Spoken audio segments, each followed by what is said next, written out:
Next on Currents News, a major development in the Brett Kavanaugh Supreme Court saga. President Trump has now ordered an FBI investigation. Schumer and others have said that we're going to derail you. We'll do anything we can. We're going to throw anything we can at you. The president of the Catholic League, Bill Donahue, says abortion politics could be behind the Kavanaugh turmoil. Bishop DiMarzio is taking action to communicate with the faithful about the sex abuse crisis. He talks about it in his special segment, Into the Deep. Plus, he found nearly $50,000 at a Goodwill. What this young man did with the cash, next on the news.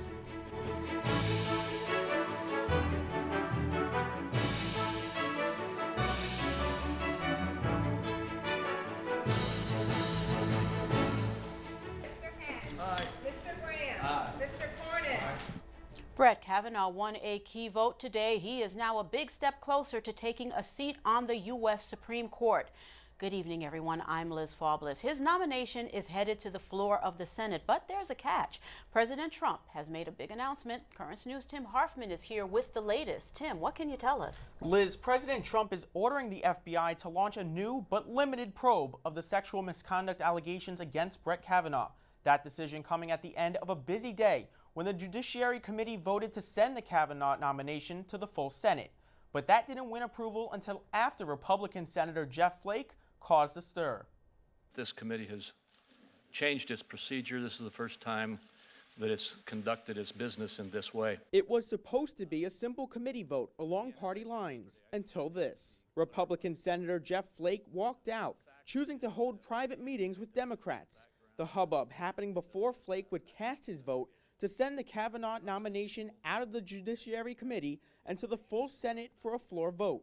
Flake's choice would decide the outcome. He said he'd back Kavanaugh, but with a catch. I think it would be proper to delay the floor vote for up to, but not more than 1 week. And during that delay, Flake and others want the FBI to investigate the accusations of sexual misconduct that have been leveled against Kavanaugh. Fellow Republican Lindsey Graham calls Flake a friend, but doesn't support the FBI idea. This is democracy. Am I mad at Jeff? No. Am I in a different place? Yes. Mr. Hatch. Aye. Mr. Graham. Aye. Mr. Cornyn. A straight party vote, 11-10 for Kavanaugh. Before he voted aye, Flake was cornered in an elevator by two protesters. What you are doing is allowing someone who actually violated a woman to sit in the Supreme Court. This is not tolerable. Look at me when I'm talking to you. You're telling me that my assault doesn't matter. That what happened to me doesn't matter. The dramatic scene unfolded a day after passionate and emotional testimony from both Kavanaugh and the woman who accused him of sexual assault. There's simply no reason to deny Judge Kavanaugh a seat on the Supreme Court on the basis of evidence presented to us. She was poised, she was credible, and she should be believed. Our colleagues on the other side of the aisle had their minds made up before one word was uttered. Meanwhile, President Trump offered new backing for Kavanaugh. I'm sure it will all be very good. I guess the vote was a positive vote, but there seems to be a delay. I'll learn more about it as the day goes on. President Trump called the testimony of Kavanaugh's accuser, Christine Ford, very compelling. He also said Judge Kavanaugh's testimony was incredible. Liz? Tim, well, I guess the big question now is what's next? Yeah, Senate Majority Leader Mitch McConnell met with Republicans most of the afternoon to discuss that. The latest from Capitol Hill is that the full Senate vote to confirm Kavanaugh will at least take a week for the FBI investigation. All right, Tim, thank you so much for that report. A top Catholic publication is dropping its endorsement of Judge Kavanaugh's confirmation and is urging him to withdraw. America is the magazine of the Jesuit religious order in the United States. The editors wrote that Kavanaugh should withdraw his name because the nomination was no longer in the interests of the country. America had backed Kavanaugh in July, writing he could be the vote for the Supreme Court to overturn Roe v. Wade. Bill Donahue is the president of the Catholic League, the prominent organization defending religious and civil rights, and he joins us now. Bill, thank you so much for being with us. America Magazine no longer supports Brett Kavanaugh. The Senate Judiciary Committee approved his nomination, sent it on to the full Senate for confirmation. What is your take on all these developments? Well, I certainly respect America Magazine, good people over there. I don't agree with them. their argument that he hasn't firmly disproven the charges. Well, that's a very dangerous road to go down. She didn't have anybody to collaborate anything. If you're going to take the position, you can't, look, you can't disprove a negative anyhow, but if you're firmly disproven, why is the burden on him? After all, it should be the other way around. And what I think is dangerous is that if this is the way we're going to go, it's an invitation to irresponsible people to make scurrilous charges against any Republican or Democrat, and then somebody else can come along and say, well, you haven't firmly disproven it. I don't think that's a good way to go. Bill, there's a term, an analogy in law that says you can't unring the bell. Are you concerned that these sexual assault allegations against Judge Kavanaugh are going to hang over his future Supreme Court decisions? I don't think so. I've met Clarence Thomas on a couple occasions, and he was victimized, as was Kavanaugh, I believe, both of these men, and put it right on the table in both cases. I found both of the charges by Anita Hill and this woman Ford, who I think probably was actually abused. I think she came across very credibly, and my heart goes out to her too. But she certainly is not a persuasive person if she's going to name 4 people who will vouch for me, and all 4 refuse to vouch for you. I mean, there's some real problems there. Now, Thomas, back to your question, has been able to proceed over the years without some cloud hanging over his head. I think at first, obviously, there'll be some suspicions, but people will grow and people will go on. How much of the fierce Kavanaugh controversy is about abortion politics? Democrats vowed to derail the confirmation to protect Roe v. Wade. So what is your take on what's happening now? I think it's close to 100%. Schumer and others have said that we're going to derail you. We'll do anything we can. We're going to throw anything we can at you. This is before the guy was even spoken to. So we knew that they're going to come at you with all barrels. Abortion is precious to some people in our society. And, you know, look, Roe v. Wade is not going to be fully overturned. It's going to be sliced up and diced the way it is. It'll be narrower and narrower and narrower so that we'll get fewer and fewer exceptions. But the point is this. It shouldn't be about politics or one issue, but one would have to be from Mars not to understand that what's driving a lot of the heat, this overheated environment, is sexuality, whether it's dealing with the straights or gays or abortion or same-sex marriage. We really need to lower the temperature on this and tell these people to cool their jets. Bill, your perspective, always compelling and appreciated. Thank you so much. Enjoy talking to you, sir. Thank you so much.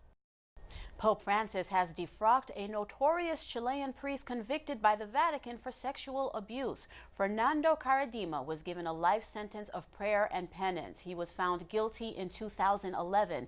Defrocking a priest is the highest punishment a pope can give. Also in Chile, a truth commission to investigate sex abuse and beef up ways to rebuild trust for the church is being created by the Archdiocese of Santiago. Andrea Montoya, a lay lawyer, will head the panel and report directly to the Archbishop of Santiago. There's a new claim tonight from the former Vatican ambassador who accused 3 popes of covering up for disgraced ex-cardinal Theodore McCarrick. Archbishop Carlo Maria Vigano is saying there is evidence to prove the cover-up charges, and he wants the secrets revealed. Vigano wrote in a new letter that the current head of the Vatican Bishop's Office, Cardinal Mark Ouellet, has the proof, writing, quote, "You have at your complete disposal key documents incriminating McCarrick and many in the Curia for their cover-ups. Bear witness to the truth and release the information." Brooklyn's Bishop Nicholas DiMarzio has written a letter about the sex abuse crisis that will be published in many diocesan bulletins this weekend. The bishop will talk about it with Ed Wilkinson in just a few minutes on Into the Deep, so please stay tuned for that. The suffering from Hurricane Florence is still very bad tonight. Residents in the Carolinas are saying they're afraid the water from the floods will never go away. John Lawrence reports the latest. The Carolina coast is attempting to cope with the effects of Hurricane Florence. Rivers are cresting in some spots, but floodwaters are still a factor. It's just like like you're in a world of nothing but water. And it's just almost, it's haunting. It really is. Georgetown, South Carolina was among the areas hit especially hard, but people there were up for the challenge. It's nice and refreshing to see that all the community's just coming together as one, so we're all Americans and treating each other like we're supposed to. When you're stood up like this on state active duty in a time like this when citizens need the help, that's such a motivator for our soldiers and airmen. In addition to the flooding and damage, officials in both North and South Carolina say there's a bunch of Florence-related health issues to worry about. That includes the bacteria, viruses, and pollutants living in the murky waters, and an increase in disease-spreading parasites. North Carolina Governor Roy Cooper has ordered $4 million to boost mosquito control. He's convinced the state will rebound stronger. After I leave these places, I take away emotions of desperation and despair, but they're mixed with gratitude and determination and hope. John Lawrence, Currents News. Facebook has discovered a security issue affecting millions of users. The company announced that they were the victims of a cyber attack earlier this week. The security breach exploited the View As feature. Now, that's an option that lets users see their page as other users would. The access gave hackers the ability to take control of 50 million accounts. Facebook says the issue has been fixed and reported to the FBI. Israeli Prime Minister Benjamin Netanyahu made a shocking revelation while speaking at the United Nations General Assembly. He says Iran has a secret facility and warehouse in Tehran where they keep nuclear equipment. I'm disclosing for the first time that Iran has another secret facility in Tehran, a secret atomic warehouse for storing massive amounts of equipment and material. Netanyahu added that the stored materials is from Iran's secret nuclear weapons program. There's a lot more news headed your way. A high-level meeting at St. Patrick's Cathedral bringing together church and state. Bishop DiMarzio is moments away. He'll discuss a new letter about the sex abuse crisis. Next week, major Vatican summit about young people and the faith. Tonight, some powerful examples that will be guiding the way.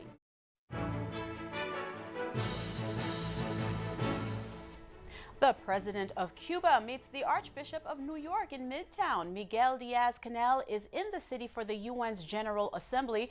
Cardinal Timothy Dolan welcomed him at St. Patrick's Cathedral. They talked for a half hour about the strength of the church in Cuba. Demonstrators staged an anti-Maduro protest in front of the United Nations on Wednesday, protesting his participation in the General Assembly. The Venezuelans are asking for international support for the end of the Maduro dictatorship. The Vatican's Foreign Minister, Archbishop Paul Richard Gallagher, told the UN that the Holy See wants all nuclear weapons abolished. Gallagher directed his UN speech at President Donald Trump and said that atomic arms can never be considered normal. The church is fighting a sex abuse crisis, but here in the Diocese of Brooklyn, Bishop Nicholas DiMarzio is committed to the protection of our children. He joins editor emeritus for the Tablet, Ed Wilkinson, to discuss a new letter that will soon be in parishes across the diocese. Ed. Thank you, Liz. The bishop has issued a letter that's going to appear in all parish bulletins this weekend, and he's here to tell us a little bit more about it today. So, Bishop, in your letter, you say that the diocese recently settled a sex abuse case in Brooklyn with 4 victims for about $27 million, which seems like a lot of money. Well, it certainly does, but it's something that actually happened at least 6 years ago, and it was a settlement out of court. And unfortunately, the lawyer for the plaintiffs put out his version of it, which was never proven. But I tried to bring that out this week in the Tablet. There's a letter from our attorney telling our side of the story. It's an unfortunate case because children are involved.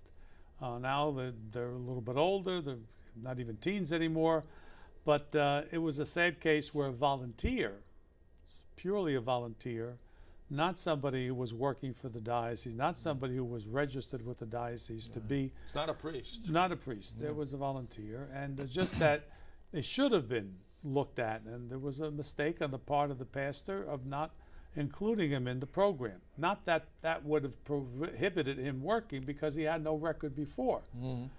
There were two institutions involved, the daycare center, which had at one time been under the auspices of the Sisters of Mercy, but now is an independent group, and our own. It's on the same property, on one side of the housing project, which was the old school, and the other side was the church. And this fellow volunteered with children and obviously seemed to be good with children, and that's why both institutions let him help with the children in one way or another. And then that's what happened. So the diocese isn't responsible for the full $27 million? No, there was $10 million that was part of the insurance of the other group, and 17 is part of our own responsibility. 6 came from our own insurance company. The other 11 came from the stop-loss company that's above that. Mm-hmm. But that doesn't make any difference. It's not where the money came from. It's unfortunate. Again, hopefully there's some healing that happens. We don't have any access to these victims anymore. The lawyers keep them away.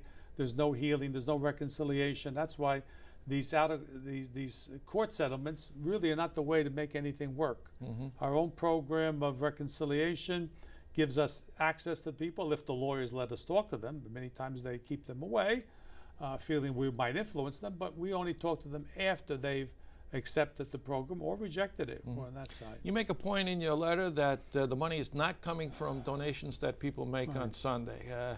Why do you think that's important to make Well, that? because people think that their donations are being used to settle cases. And the fact this is completely insurance money. In our own reconciliation program, it did not come from anything that was used for annual appeal, capital campaign, anything from the parishes. It was money solely that we came from mortgaging properties and selling some properties also. There's an annual audit of all of these things, so it comes out in the audit. We're not playing games. You'll see when the audit comes where these funds came from. Insurance premiums then are going to go up, though. How is well, that paid normally for? that happens. Insurance companies aren't in the business for giving you money. Giving charity. They want the premiums that are commensurate with their risk. So certainly that will happen. Okay, and so you've issued the letter. It's in all the bulletins. Should appear this weekend, right? We hope. Okay, Liz, you can read all about it in the bulletins this weekend in the parish. Back to you. All right. Thank you so much, Ed. And thank you once again, Bishop DiMarzio. I will certainly be sure to pick up a copy of the letter to read.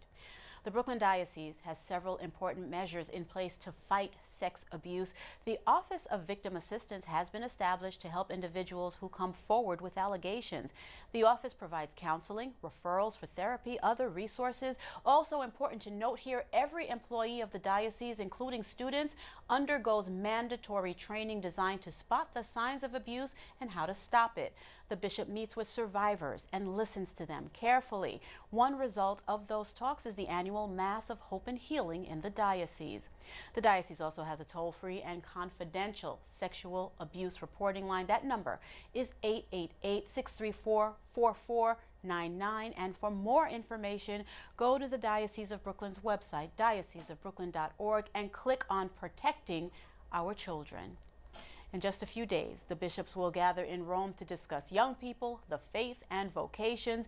They will answer the big questions the youth want to know and help them become better Catholics. The bishops will be relying on some powerful examples, and Melissa Butts reports who they are.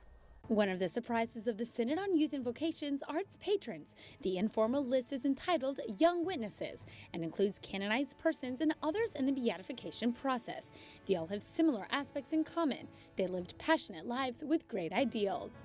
For example, Therese de Shade Kapangala. This 24-year-old girl from the Congo was preparing to enter the Congregation of the Holy Family.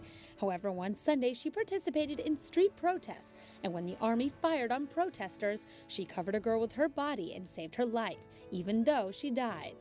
Then there's Hungarian priest Janos Brenner, killed in an ambush when taking communion to the sick. He was 2 weeks from his 26th birthday. He was very apostolic, which bothered the communist dictators. There were also many celibate lay young people who sought sanctity in their ordinary occupations, their studies, or their work. Spanish Montse Gracias is a great example. She was passionate about basketball, tennis, music, and theater. She lived with a contagious faith and optimism, despite the harsh cancer that took her before her 18th birthday. She had surrendered her life to God through Opus Dei, and her example allowed many of her friends to discover the joy of the Christian life. Another hero is Italian Carlo Acutis, who died in 2006 at the age of 15. He was a normal teenager who was passionate about computer science, and he designed several web pages. When he died, his funeral was full of poor people who he had secretly carried sleeping bags and food to during his life.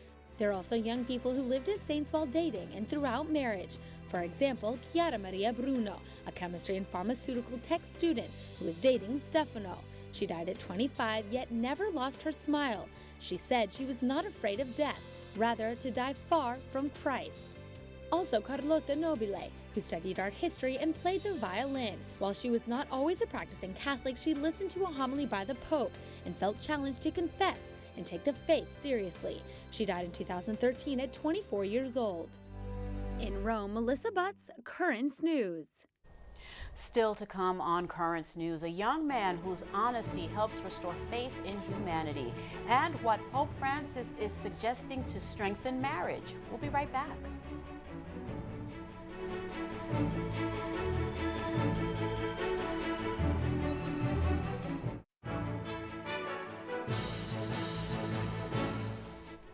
Pope Francis says Catholics should not stop growing their marriage vows when they say "I do." The Holy Father argues matrimony is so important, couples should be getting better, longer, more comprehensive church instruction.